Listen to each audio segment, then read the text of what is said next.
Good morning everyone. চলে এসেছিলাম সকাল সকাল অফিস। তারপরে এসে দেখলাম বোর্ডিং শুরু হয়ে গেছে।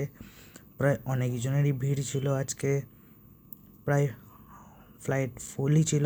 তারপর দেখলাম ফ্লাইটও চলে এলো, ল্যান্ড করে গেছে দুর্গাপুর এয়ারপোর্টে।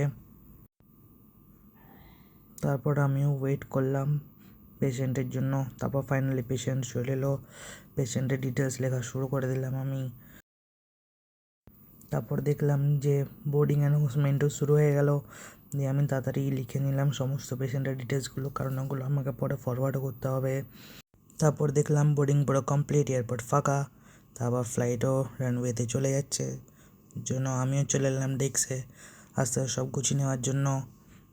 তারপর সমস্ত কিছু গুছিয়ে নিলাম, ব্যাগ হেলমেট সব কিছু নিয়ে আস্তে আস্তে বাইরের দিকে যাচ্ছি। তারপর বাইরে চললাম, কি সুন্দর ওয়েদারটা লাগছিল, চারিদিকে আকাশটা তোমরাও দেখো কি সুন্দর লাগছে।